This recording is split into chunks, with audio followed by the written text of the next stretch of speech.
De retour sur ce plateau, nous en parlons en bonus un sujet. Il s'agit justement de la commémoration des 35 ans de disparition du feu président Sékou Touré. Aujourd'hui, la Guinée, disons, a commémoré la disparition du premier président de la Guinée. Pour vous, qu'est-ce que vous retenez justement de cet homme?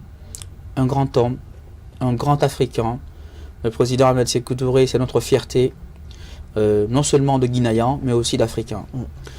Par son combat, très jeune, il était président de la République à 36 ans, député à 33 ans, maire de Conakry à 32 ans. Sékou Touré, moi, fait partie de mes idoles. C'est un bel exemple d'un homme qui s'est battu pour l'unité de l'Afrique, pour l'unité africaine. Il a été l'un des pères fondateurs de l'OUA. Il s'est battu pour l'unité africaine, il s'est battu pour l'indépendance de la Guinée, mais il ne cessait de le répéter, l'indépendance de la Guinée est inséparable de l'indépendance de l'ensemble des pays africains. Le président Ahmed Sékou Touré est rentré dans l'histoire par la grande porte. Il a participé à la décolonisation de l'Afrique, notamment de l'Angola, notamment de la Guinée-Bissau, notamment du Cap-Vert, du Mozambique, de l'Algérie, de l'Afrique du Sud. Mandela a été reçu ici avec tous les honneurs. Il a été formé ici. Il a même un passeport guinéen. Beaucoup d'Africains, Patrice Lumumba, Kwame Nkrumah du Ghana, Sékou Touré a été pour moi un des Africains les plus importants du XXe siècle. Que son âme repose en paix et qu'Allah lui accorde son paradis. Voilà, Idrissa Condé à l'instant même dans cette émission. Nous passons à présent à un autre sujet qui préoccupe tout un chacun à travers le monde. Le chef d'état-major a demandé cet après-midi l'application de l'article 102 de la Constitution algérienne. Cet article clame la vacance du pouvoir. Finalement, c'est un article qui, en tout cas aujourd'hui, est clamé, disons, qui est présenté, brandi par le chef d'état-major de l'armée algérienne. Attention, la chose elle est très sérieuse. Là, c'est le chef d'état-major qui s'exprime finalement pour demander, disons, une indisponibilité du président finalement pour un remplacement, peut demander carrément la vacance du pouvoir. Pour vous, quelle réaction rapidement? C'est sans précédent, c'est quand même extraordinaire qu'un chef d'état-major général des armées appelle à constater la vacance du pouvoir, ce qui ne relève pas de ses compétences. De toutes les façons, l'article 102 de la Constitution était clair. Si le président de la République est incapable de gouverner, le Conseil constitutionnel, justement, doit saisir le Sénat à l'effet de constater cette vacance du pouvoir. Et le président du Parlement national, qui est l'équivalent du Sénat, en Algérie, va présider justement les destinées de la République pour 60 jours. Il organise justement des élections et au bout des 90 jours, plutôt au bout des 45 jours, si le chef de l'État est toujours incapable, dans 90 jours, il est dans l'obligation d'organiser les élections présidentielles. Je pense que on ne peut pas le dire publiquement, mais je crois que c'est la formule trouvée par Bouteflika lui-même pour régler la question qui se pose actuellement en Algérie, la question de sa succession.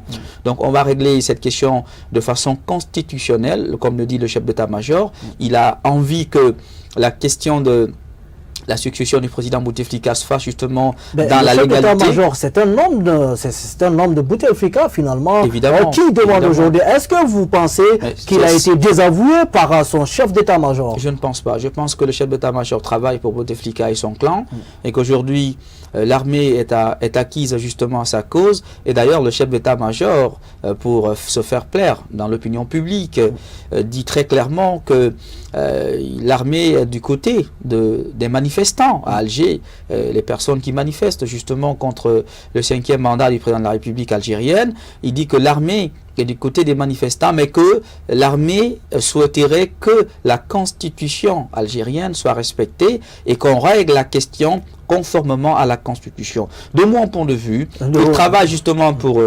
Bouteflika et vous verrez que cette succession se fera justement dans la forme actuelle et qu'au bout, on risque justement d'avoir du Bouteflika sans Bouteflika parce que c'est un militaire de l'armée algérienne, c'est un Moudjahidine, il a combattu pour l'indépendance de l'Algérie et donc aujourd'hui il y a une fidélité forte de cette armée, c'est ce qu'il a justifié. Pour vous c'est une fidélité, c'est des députés du parti présidentiel qui démissionnent, c'est des amis de Bouteflika qui ont mené la guerre justement d'indépendance de Libye, en tout cas de l'Algérie, qui ont démissionné, c'est des avocats, c'est des journalistes et la dernière disons, à l'actualité, c'était, disons, le directeur de la télévision nationale qui a été limogé par Bouteflika lui-même parce qu'il laissait déjà passer à la télévision nationale des slogans hostiles à la présence de Bouteflika comme président de la République. Et si le chef d'état-major aujourd'hui accompagne ce mouvement, vous doutez encore de sa sincérité?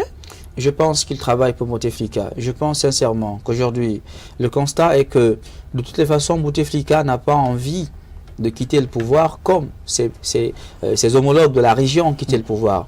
Vous savez qu'il y a eu le printemps arabe, notamment en Tunisie, en Égypte et en Libye. Donc aujourd'hui, il a envie quand même qu'en Algérie, on n'ait pas le même scénario.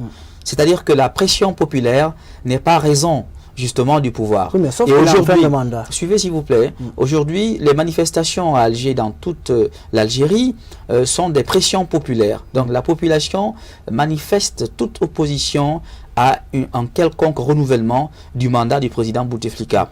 J'estime qu'aujourd'hui, si le chef d'état-major parle, il ne parle pas au hasard, puisqu'il n'est pas de son rôle justement de demander ce qu'il a demandé, mais s'il a le courage de dire ce qu'il pense, c'est que certainement le clan Bouteflika le soutient et que le clan Bouteflika pense que c'est de cette façon on peut justement régler dans la tranquillité et la sérénité. Qu'est-ce que vous faites alors de la mobilisation populaire? Mais écoutez, je ne sais pas que cela a pesé dans la balance pour peut-être changer, disons, l'analyse de l'armée sur cette question. Mais écoutez, l'armée soutient Bouteflika. Ce que vous ne savez pas, c'est que l'armée est le plus grand soutien de Bouteflika.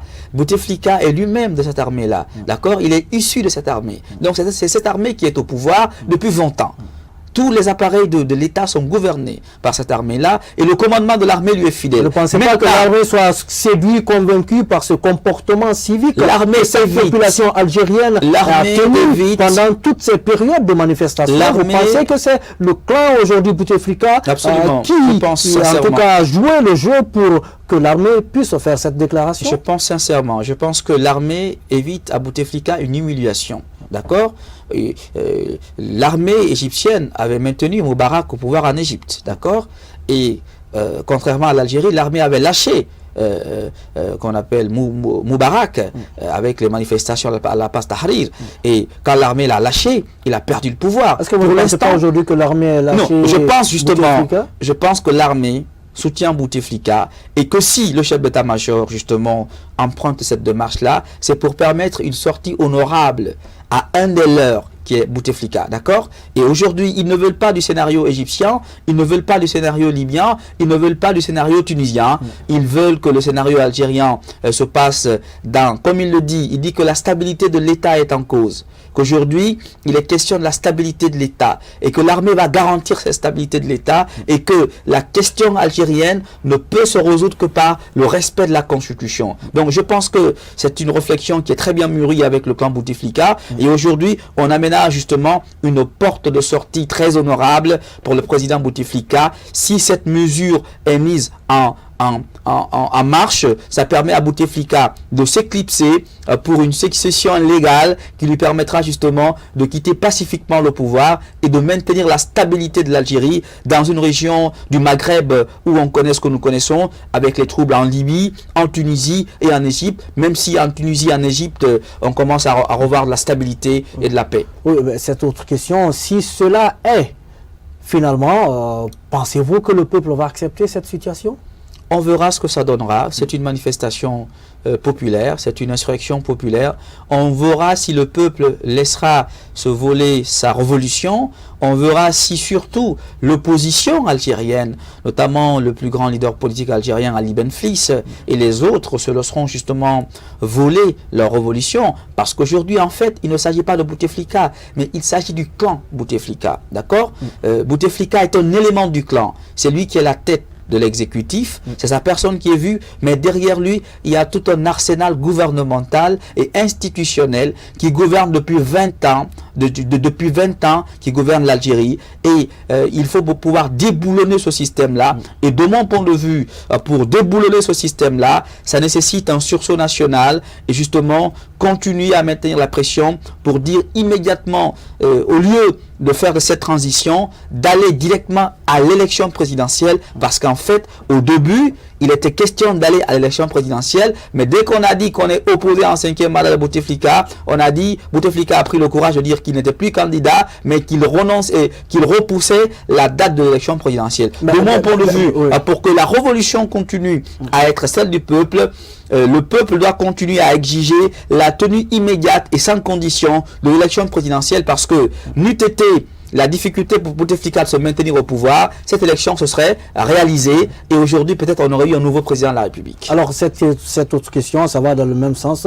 Aujourd'hui, il y a une proposition du respect de la Constitution avec un remplacement du président du Conseil national, en tout cas du peuple algérien. Est-ce que vous pensez qu'avec, disons, cette stratégie, on pourra tenir les élections à date? Je ne pense pas. Je pense justement que tout est fait justement par le pouvoir à Alger pour repousser. Parce que quand on parle de 90 jours, ça fait 3 mois, d'accord? Quand on parle de 45 jours, ça fait 1 mois et quelques jours. 1 mois, 15 jours, d'accord? Donc il y a tout un système de stratagème politique qui est mis en exécution pour repousser la date de l'élection présidentielle. Je ne sais pour quelle intention.